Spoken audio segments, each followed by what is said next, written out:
Ashok Layland Hosur 2வது unit தொழிலாளர் தோழர்களே, உங்கள் அனைவருக்கும் முதல்ல வாழ்த்துக்களை தெரியப்படுத்திக் கொள்கிறேன். இம்மாதம் 7ஆம் தேதி நமக்கு தேர்தல் நடைபெற இருக்கிறது.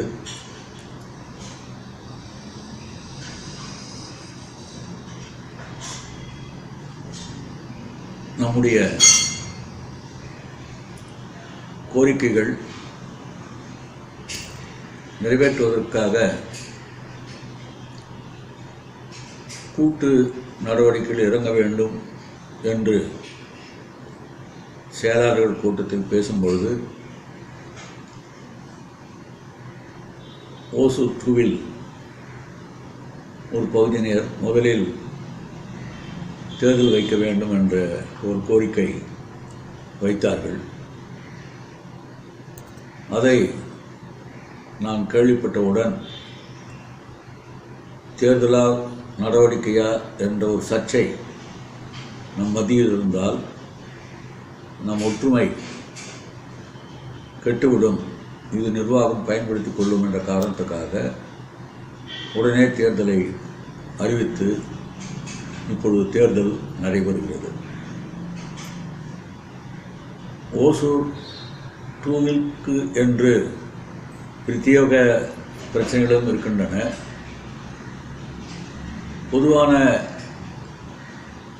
கோரிக்கைகளும் இருக்கின்றன. பொதுவான கோரிக்கைகள் இப்பொழுது நம் முன்னால் வந்திருப்பது LTS ஆகும், அதாவது லாங் டேர்ம் செட்டில்மெண்ட், புதிய ஊதிய உயர்வு ஒப்பந்தமாகும். இந்த புதிய ஊதிய உயர்வு ஒப்பந்தத்தில் நமக்கு 2 மடங்கு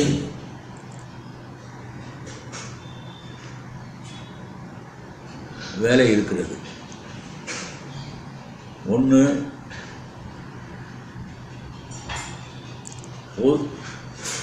800க்கு நம்முடைய அடிப்படை சம்பளம் DA போன்றவற்றில் சர்வீஸ் அடிப்படையில் சமன்படுத்துதல். அதோடு கூட இந்த முறை 800ல் நாம் என்ன சம்பள உயர்வு பெறுகிறோமோ அந்த சம்பள உயர்வையும் நாம் பெற வேண்டும். இப்பொழுது நடக்கின்ற பேச்சுவார்த்தையில், அதற்காக நடக்கப் போகின்ற பேச்சுவார்த்தையில் எல்லா இடங்களிலும் ஒரே நேரத்தில் நடக்கக்கூடிய ஒரு வாய்ப்பு முதன் முறையாக ஏற்பட்டிருக்கிறது.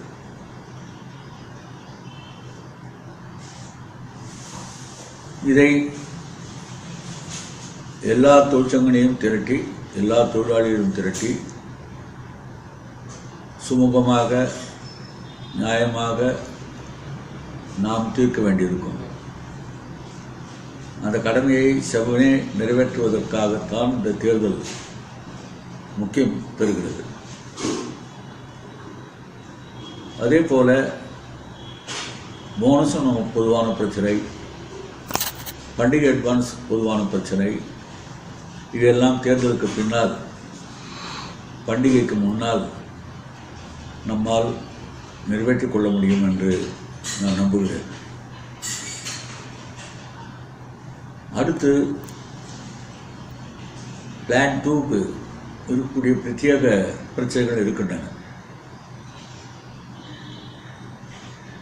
பிளான் 1லிருந்து வந்த தோழர்களுக்கு பிளான் 2 இந்த தோழர்களுக்கும் வித்தியாசத்தை ஏற்கனவே சமன்படுத்த வேண்டும் என்ற ஒரு கொள்கை முடிவை நிர்வாகம் ஏற்றுக்கொண்டிருக்கிறது.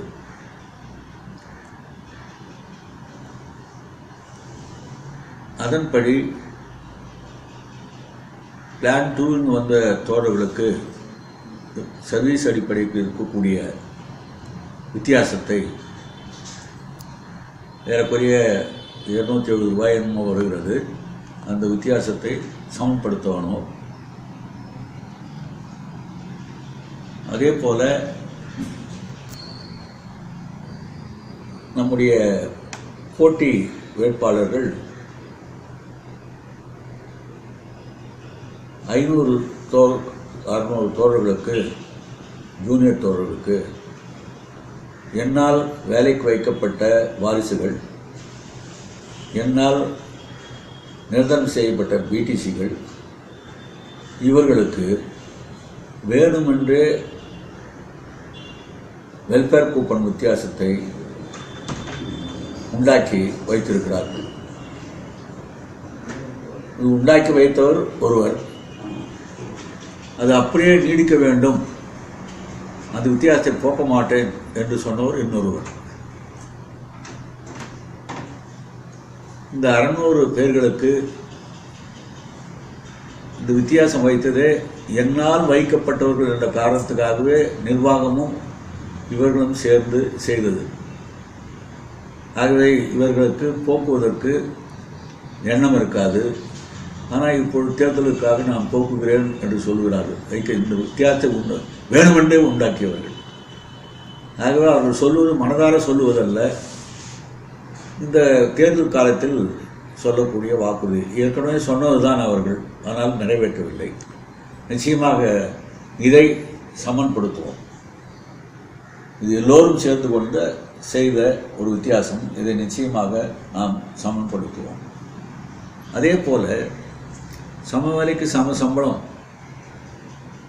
என்ற கோரிக்கை 1981ஆம் ஆண்டே ஓசூரினால் வைக்கப்பட்டது. 1992ஆம் ஆண்டு பெருமளவுக்கு அந்த இடத்துல 8 மாதம் போராட்டம் நடத்தி ஒரு பெருமளவுக்கு அந்த வித்தியாசத்தை போக்கினோம்.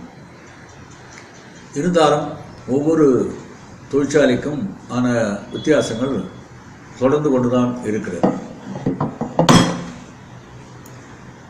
இதை சமன்படுத்துகின்ற கோரிக்கையை முதலில் வைத்தது நான் தான் என்பது எல்லோருக்கும் தெரியும். 3 இடங்களில் நான் தலைவராக இருக்கும் பொழுது இந்த போனஸை சமன்படுத்த வேண்டும் என்று சொன்னது மட்டுமல்ல, அதில் உறுதியாக இருந்து அந்த போனஸை 2006ஆம் ஆண்டு முதன்முறையாக அசோகன் போனஸ் வரலாற்றில் சமன்படுத்தி நமக்கு தொடர்பில்லாத ஆழ்வார் பந்தாரா தோழர்களுக்கு கூட அதை பெற்றுத் தந்தோம் என்பதை யாரும் மறந்திருக்க முடியாது. இந்த சமன்படுத்த வேண்டும் என்ற கோரிக்கையே யாரும் வைத்தது கிடையாது. இதை நான் தான் செய்தேன் என்பதை உங்கள் எல்லோருக்கும் தெரியும்.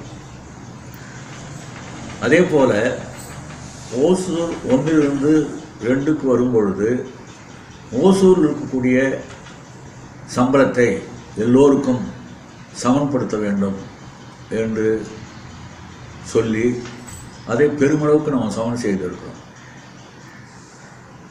விடுபட்ட தோழர்களுக்கு கூட நாம் அவர்களுக்கு பழைய அரியர்ஸை பெற்று தந்தது உங்களுக்கு ஞாபகம் இருக்கும் என்று நம்புகிறேன். ஆகவே இது சமன்படுத்தக்கூடாது என்று எதிர்த்தவர்கள் அல்ல. ஒருவர் எண்ணூரில் தலைவராக இருந்து கொண்டு அந்த இடத்துல போனஸ் ஓசூரோடு அதிகமாக தான் கொடுக்கணும் அப்படின்னு சொல்லிட்டு 2 மாதம் எதிர்த்து போராடி வித்தியாசம் வைப்பதற்கு ஆனால் அவரால் அதை செய்ய முடியவில்லை. நிர்வாகம் நானும் சேர்ந்து சமன்படுத்தியது தான் என்று நிலைநாட்டப்பட்டது என்பதை நீங்கள் ஞாபகத்தில் வைத்துக் கொள்ள வேண்டும். இப்படி சமன்படுத்துவதற்கு எதிராக இருந்தவர்கள் இப்ப சமன்படுத்துகின்ற கோரிக்கை வைப்பது வரவேற்கத்தக்கது தான். ஆனால் கடந்த காலத்தை நாம் ஒப்பிட்டு பார்க்கும்பொழுது வரலாறு சொல்லுகிறது இதற்கு எதிராக இருந்தவர்கள் அவர்கள் என்று வரலாறு சொல்லுகிறது. சமன்படுத்தியவர் யார் என்றும் யார் என்றும் வரலாறே உங்களுக்கு சொல்லும். அதுக்கு பிறகு ஏஎல்டிஎஸ் அலவன்ஸ், அது நிர்வாகம் வேலை கொடுக்காவிட்டாலும் முழுசாக கொடுக்க வேண்டும் என்று நாம் சொல்லும் பொழுது அந்த ஏஎல்டிஎஸ் என்பதை நான் தலைவராக வந்தால் கிழித்து போடுவேன் என்றுதான் என்னுடைய போட்டியாளர் சொன்னது.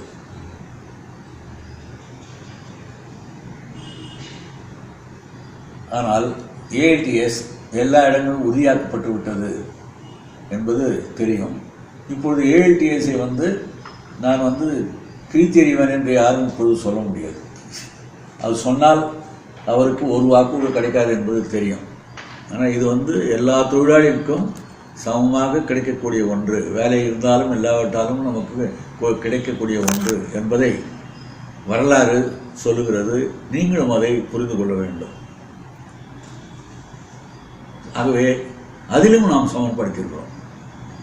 அது மாதிரி வேலை அளவு சமன்படுத்தியிருக்கிறோம்னு சொன்னால் என்ன, எல்லா இடங்கள்லையும் எல்லா இடத்துலையும் வேலை செய்கிறவங்க ஒரு மாதிரி ஒரே மாதிரி வேலை செய்யணும்னு தான். அதில் உள்ளபடியே பயன்பெற்றவர்களும் இருக்கிறார்கள்.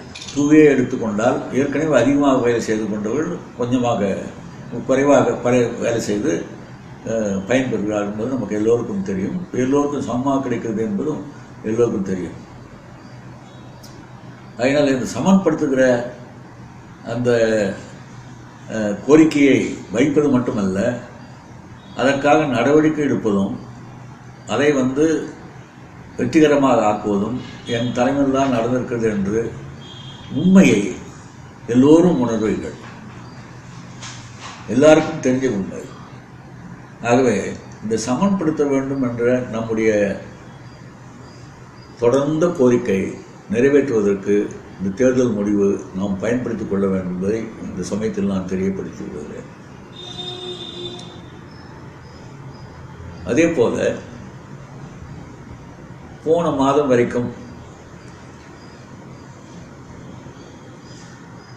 சஹானி அவர்கள் நம்முடைய நிறுவனத்துக்கு சேர்மன் எமிரிட்டஸ் என்று இருந்தார். அவர் திடுமென காலமானார். அவர் இந்த கம்பெனிக்கு 1978ஆம் ஆண்டு மேனேஜிங் டைரக்டராக வந்ததிலிருந்து பிறகு சேர்மன் மேனேஜிங் டைரக்டர் ஆகி அதுக்கு பிறகு தொடர்ந்து சேர்மனாக இருந்து சமீபத்தில் சேர்மன் எமிரிட்டஸ் ஆகி இந்த 42 வருஷ காலம் அவருடைய மேற்பார்வை அல்லது நேரடி பங்களிப்பு என்று இருந்து வந்த பொழுது நமக்கு பொற்காலம் இருந்தது என்பதை நாம் மறந்துவிடக்கூடாது. நமக்கு இந்தியாவில் 1981ஆம் ஆண்டே ஆட்டோமொபைல் தொழிலில் சம்பள உயர்வு அதிகமாக தந்து அசோக் லேலண்ட் தொழிலாளிதான் அதிகமான சம்பளம் பெறக்கூடிய ஒரு வாய்ப்பை உண்டாக்கி தந்தவர் என்பது உங்களில் பலருக்கு தெரியாது. அதனுடைய வீச்சு தமிழ்நாடு பூராவும் இருந்தது, இந்தியா பூராவும் இருந்தது. அதை செய்து தந்தவர் சஹானி அவர்கள். சத்துணவு, தரமான உணவு, ருசியான உணவு கேன்டீனில் வருவதற்கும் அவர்தான் காரணமானவர். வேலை, வீடு எல்லா தொழிலாளியும் கட்டிக்கொள்ள வேண்டும் என்ற காரணத்துக்காக எல்லோருக்கும் வீடு, வட்டி இல்லாத கடன், முன்பணம் கொடுக்க முன் வந்தவரும் அவர்தான் என்பதை நாம் மறந்துவிடக்கூடாது. பென்ஷனும் அவர் காலத்தில் வந்தது என்பதை நாம் மறந்துவிடக்கூடாது. அதே போல பள்ளிக்கூடங்கள் ஏற்படுத்தியதும் அவர் காலம்தான். இதெல்லாம் நானும் அவரும் சேர்ந்து செய்தது என்பது வரலாறு. பிறகு அவர் வெறும் சேர்மனாக மட்டும் இருக்கும் பொழுது அவருடைய ஆலோசனைகள் நமக்கு சாதகமாக தொடர்ந்து இருந்து வந்தது. ஒரு ஆலமரம் மாதிரி நமக்கு நிழலாக அவர் இருந்தார். இப்பொழுது இல்லை. இந்த காலகட்டத்தில் புதிதாக ஒரு மேனேஜிங் டைரக்டர் வந்திருக்கிறார். அவருடைய அப்பா எனக்கு தெரியும். அவர் சேர்மனாக இருந்தவர். ஆகவே நெருக்கமாக நாங்கள் கடித போக்குவரத்து வைத்துக் கொண்டிருக்கிறோம். இந்த காலகட்டத்தில் பல சோதனைகள் வருகின்றன. ஒரு பக்கத்தில் கொரோனா, இன்னொரு பக்கத்தில் பெரிய வண்டிகளுக்கு விற்பனையின்மை, இவையெல்லாம் இருக்கின்றன. ஆனால் அதிர்ஷ்டவசமாக இன்றைக்கு அசோக் லேலண்ட் நிற்குதுன்னு சொன்னால் அசோக் லேலண்ட் இன்னைக்கு இது எல்லாம் சமாளிக்கக்கூடிய நிலையில் இருக்குதுன்னு சொன்னால் யூனிட் 2 தான் என்பதை நீங்கள் புரிந்து கொள்ள வேண்டும். ஆரம்ப காலத்திலிருந்து உங்களுக்கு நான் சொல்லுகிறேன், அதாவது யூனிட் 2 என்பது ஃபியூச்சரிஸ்டிக் பிளான்ட் அப்படின்னு சொல்லுவேன். உங்களுக்கு எல்லாருக்கும் தெரிஞ்சது தான். யூனிட் 1ல் உபரி தொழிலாளர்கள் 353 பேர் வரும்போது கூட உங்களுக்கு நான் சொன்னேன் இந்த உண்மையை. வந்தவர்களுக்கு அங்கேயே இருக்கக்கூடிய குறைகள் வேண்டுமானால் நீடிக்கலாமே தவிர புதிதாக எந்த தவறும் எந்த குறையும் இருந்ததில்லை யூனிட் 2 தொழிலாளர்களுக்கு. ஏன்னா 499 பேர் ஒரு முறை வந்தீர்கள், 353 பேர் ஒரு முறை வந்தீர்கள். இவர்களுக்கு மூவ்மெண்ட் அலவன்ஸ் வாங்கி கொடுத்துருக்குறோம். அதுக்கப்புறம் பஸ்ஸுக்கு ஏற்பாடு பண்ணி கொடுத்துருக்குறோம். இப்போ நீங்கள் வீடு வரைக்கும் பஸ் வந்திருக்குது. அதனால் யூனிட் 1ஆ யூனிட் 2ஆ என்ற அந்த வித்தியாசம் ஒன்றும் பெரிதாக இல்லை என்பதை நீங்கள் உணர்வீர்கள். அதனால் உங்களுக்கு பாதுகாப்பு, அதே சமயத்தில் யூனிட் 2 முக்கியத்துவம் உயரும் என்பதை நான் தூரப்பார்வையோடு இருந்து உங்களை எல்லாம் பாதுகாப்பாக அந்த இடத்தில் சேர்த்திருக்கேன் என்பதை நீங்கள் புரிந்து கொள்ளுங்கள். அதே சமயத்தில் 350 பேர் வரும்பொழுது அவர்களுக்கு இப்படி ஒரு இடத்துல நான் வேலை செஞ்சு இங்கே போயிட்டுமேனு வருத்தம் இருக்கிற நேரத்தில் என்னுடைய போட்டியாளர் அவர் என்ன சொன்னார், இது நடந்த பிறகு என் தலைமையில் ஒருவர் யூனிட் 1லிருந்து 2 பேர் மாற்றப்பட்டால் கூட என் பிணத்தின் மேல்தான் அவர்கள் போக வேண்டும் என்று தேர்தலுக்காக அவர் சொன்னது நீங்கள் மறக்க மாட்டீர்கள். ஆனால் அதே சமயத்தில் அந்த வார்த்தையை அவர் சொல்லிவிட்ட பிறகு அவரே 500 பேர் அனுப்பி வைத்தார் என்பது உங்களுக்கு தெரியும். ஆகவே அவங்க எல்லாம் கொஞ்சம் பேர் சேர்ந்து இன்னொரு அணியை ஆரம்பித்து 2 தலைவரும் சரியில்லை என்று சொல்லி பிறகு அவர்களுக்குள்ள ஒரு ஒற்றுமை ஏற்பட்டு இப்பொழுது இருக்கக்கூடிய நிலைமை நீங்கள் அறிவீர்கள். ஆகவே இப்பொழுது தேர்ந்தெடுக்கப்படக்கூடிய தலைமை நீங்கள் எப்படிப்பட்டவராக இருக்கணும் அப்படின்னு கேட்டீங்கன்னு சொன்னால், கடந்த காலத்தில் 3 பேரும் செய்திருக்கக்கூடிய சாதனைகள் அதை மனதில் எடுத்துக்கொள்ள வேண்டும். ஒன்றை நான் கேட்டுக்கொள்கிறேன், தெரியப்படுத்திக் கொள்கிறேன். நான் என்னுடைய தலைவன் கீழ் என்னை எதிர்ப்பவர்கள் யாரும் பழிவாங்கப்பட்டதில்லை.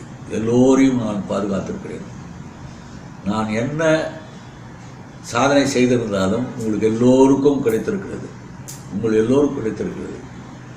நீங்கள் வாங்கும் சம்பளமாக இருந்தாலும் சரி, நீங்கள் வாங்கக்கூடிய போனஸாக இருந்தாலும் சரி, நீங்கள் போகக்கூடிய பஸ்ஸாக இருந்தாலும் சரி, உங்கள் குழந்தைகள் படிக்கக்கூடிய படிப்பாக இருந்தாலும் சரி, ஓய்வு பெற்றால் நீங்கள் நிர்வாகம் தரக்கூடிய பணத்திலிருந்து பெறுகிற பென்ஷனாக இருந்தாலும் சரி, இந்த மாதிரி நீண்ட கால உங்கள் வாழ்க்கைக்கு தேவையானது, அதாவது டீசன்ட் சேலரின்னு சொல்லுவாங்க, டீசன்ட் ஜாப்னு சொல்லுவாங்க.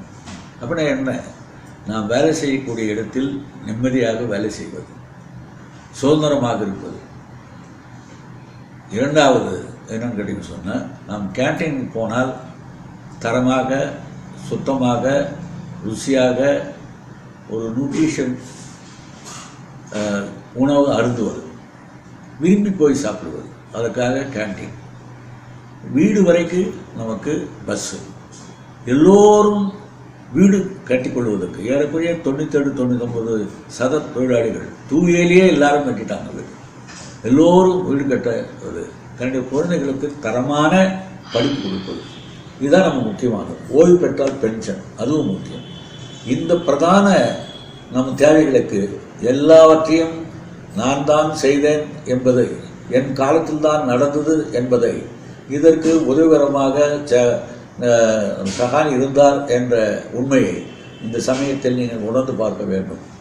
ஆகவே நமக்கு இருக்கக்கூடிய குறை சமன்படுத்துதல், அதே மாதிரி நம்முடைய வாழ்க்கை தரத்தை உயர்த்திக் கொள்வதற்கு ஏற்ற சம்பள உயர்வு பெறுதல், ஏற்கனவே இருக்கக்கூடிய குறைகளை போக்கிக் கொள்வதல், இதெல்லாம் கடந்த காலத்தில் யார் காலத்தில் செய்யப்பட்டிருந்த வரலாற்றை, அந்த உண்மைகளை நினைத்து பார்த்து அப்பேற்பட்ட தலைமைக்கு நீங்கள் அந்த அணியுடன் சேர்ந்து தேர்ந்தெடுத்தால் இப்பொழுது நாம் தீர்த்து கொள்ள வேண்டிய பிரச்சனைகளை அந்த அனுபவத்தில் பின்னணியில் நம்மால் தீர்த்து கொள்ள முடியும் என்பதை தெரிவித்துக் கொள்கிறேன். மற்ற அணியை சேர்ந்த தொழிலாளிகளை நான் கேட்டுக்கொள்கிறேன், உங்கள் மனசை தொட்டு பாருங்கள். அதில் என்னுடைய பங்களிப்பால் உங்களுடைய வாழ்க்கைக்கு பாதுகாப்பு, உங்கள் பணிக்கு பாதுகாப்பு ஏற்பட்டதா இல்லையா? இந்த சாதனைகள் எல்லாம் என் காலத்தில் நடந்தா இல்லையா என்பதை நீங்கள் யோசித்து பாருங்கள். என் தலைமையில் ஒரு போராட்டம் யூனிட் 1 நடக்கும்பொழுது வெற்றியோடு வெற்றி கொடி நாட்டிய நீங்கள், இன்னொரு போராட்டம் ஒரு போட்டியாளர் தலைமையில் நடக்கும் பொழுது நிர்வாகம் வெற்றி பெற்று வெற்றி விழா கொண்டாடியது என்பதை நீங்கள் மறந்து விடாதீர்கள்.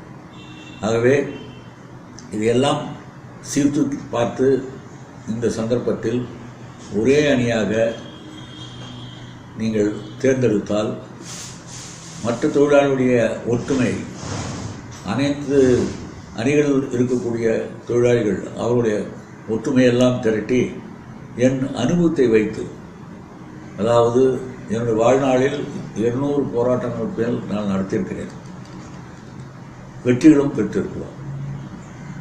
நம்ம அசோக் லேலண்டில் 50 வருஷமாக இருக்கிறேன். 70 போராட்டம் நடந்து பின்னடைவு ஏற்பட்டு 75 முழு வெற்றி பெற்றோம் என்பதை எண்ணூரில் நீங்கள் நினைத்து பார்க்க வேண்டும். அதே மாதிரி 1992 8 மாதம் போராட்டம் யூனிட்டில் நடத்தி மகத்தான வெற்றி பெற்றோம் என்பதை நீங்கள் நினைத்து பார்க்க வேண்டும். பிறகு நேரடி பேச்சுவார்த்தை மூலமாகவே எல்லாவற்றையும் தீர்த்திருக்கிறோம், பலவற்றில் சமன் செய்துவிட்டோம். செய்தது மொத்தம் என்னுடைய தலைமையில் தான் என்பதை நீங்கள் அறிவீர்கள். வாரிசு வேலைகளை பற்றி உங்களுக்கு ஞாபகப்படுத்த வேண்டும். வாரிசுகளுக்கு சர்வீஸ் அடிப்படையில் வரிசை கிரமமாக கொடுக்க வேண்டும் என்று தொடர்ந்து கொடுக்கப்பட்டு வந்தது. அதே போல இறந்துவிட்டால் அவருடைய வாரிசை உடனேயும் வைக்கக்கூடிய நிலைமை ஏற்பட்டது.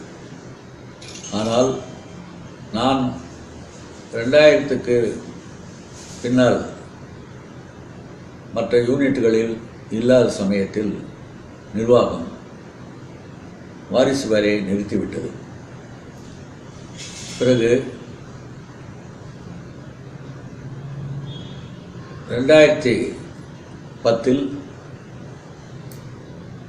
எல்லா இடங்களிலும் நான் இருக்கும்பொழுது சேஷாவுடன் பேச்சுவார்த்தை நடத்தி அது தீர்மானதால் ஒரு போராட்டத்தை நடத்தி யூனிட் 2வில் கேஷ் ஊழல் அதிகமாக இருக்கிறது, ஆகவே அந்த இடத்தில் இந்த வாரிசுகள் வைக்கலாம் என்று சொல்லி 500 பேருக்கு வேலைவாய்ப்புகள் வாங்கி தொடர்ந்து வாரிசுகள் வேலை பெறுவதற்கான அந்த உரிமையை மீட்டெடுக்கிறோம். அதற்கு பிறகு 200 வாரிசு தான் வைக்கப்படுகிறார் தவிர நம் வாரிசுகள் வேலை வைக்கப்படவில்லை. இப்பொழுது நிர்வாகம்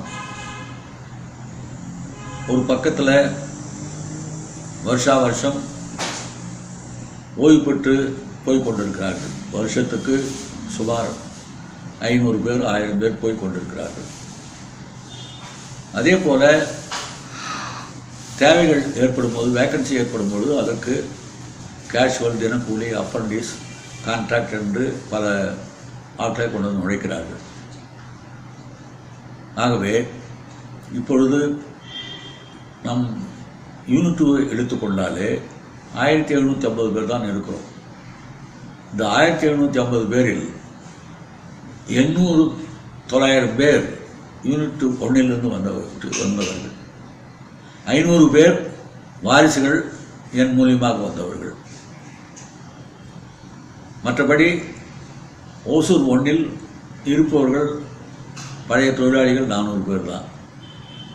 ஆகவே இந்த தொழிலாளிலாம் கணக்கு போட்டாலும் 1750 பேர் தான் இருக்கிறார்கள். ஆனால் அதே சமயத்தில் இப்பொழுது உள்ளே வேலை செய்கிறவர்கள் ஏறக்குறைய ஒரு 5000 பேர் இருக்கிறார்கள். ஆகவே இப்பொழுதே ஏறக்குறைய 3-4000 பேர் அந்த இடத்துல வேக்கன்சி இருக்கிறது, அதுக்காக ஆட்கள் இருக்கிறார்கள் நமக்கு தெரியும். இப்போ இந்த இடங்களில் வாரிசுகள் வைப்பது தேவை, சாத்தியம், சட்டம் இருக்கிறது. ஏன்னு கேட்டால் நிரந்தர வேலைகளை நிரந்தர ஆட்கள் தான் வைக்க வேண்டும். இதுதான் சட்டம், நிலையான சட்டம். அது மட்டுமல்ல, 480 நாட்கள் ஆனால் நிரந்தரம் செய்ய வேண்டும் என்பது conferment of permanent status act ஒன்று இருக்கிறது. அது மட்டுமல்ல, சுப்ரீம் கோர்ட்டில் மார்க கட்ஜு அவர்கள் தீர்ப்பு வழங்கியிருக்கிறார்கள். அதாவது நிரந்தர வேலைகளில் இது மாதிரி உதவி ஆட்களை வைக்கக்கூடாது, இது தொழிலாளிகளை சுரண்டும் வழியாகும், இதை அனுமதிக்கக்கூடாது என்று எச்சரித்து தீர்ப்பு வழங்கியிருக்கிறார்கள். அதே மாதிரி கேஷுவல்கள் 450 நாள் ஆனால் அவர்களுக்கு நிரந்தரம் செய்ய வேண்டும் என்று பல தீர்ப்புகள் இருக்கின்றன. இருக்கும் பொழுது இப்படி ஒவ்வொரு இடத்துலையும் யூனிட் 800 இருந்தாலும் சரி, யூனிட் 1ஆக இருந்தாலும் சரி, 2A இருந்தாலும் சரி, 2ஆக இருந்தாலும் சரி, இப்படி ஏராளமான ஆட்கள் இருக்கும் பொழுது நாமெல்லாம் ஒற்றுமையாக இருந்து இதற்கான நடவடிக்கைகளை நான் காட்டும் வழிமுறையோடு எடுக்கக்கூடிய நடவடிக்கைகள் மூலமாக நம்ம வாரிசுகளை வழக்கம் போல், அதாவது இதற்கு முன்னாடி இருந்தது போல் நம்மால் வைக்க முடியும் என்பதை தெரியப்படுத்துகிறேன். மேலும் என் காலத்தில்தான் வாரிசுகள் வேலைக்கு வருகிறார்களே தவிர மற்றவர் இருக்கும் பொழுது அதை பற்றி கவலைப்படுவதில்லை என்பதையும் கவனித்துக் கொள்ள வேண்டும். நான் அதற்காக நடவடிக்கை எடுக்கும் பொழுது அதுக்கு தடுப்பு வேலைகள் செய்திருக்கிறார்களே தவிர, திசை திருப்பியிருக்கிறார்களே தவிர, அதை வெற்றிகரமாக ஆக்குவதற்கு இதுவரைக்கும் ஒத்துழைத்ததில்லை. ஆனால் தொழிலாளிகளாகிய நீங்கள் எல்லாம் ஒற்றுமையாக இருந்து இதை வெற்றி பெற வைப்பதற்கான முயற்சி செய்ய வேண்டும்.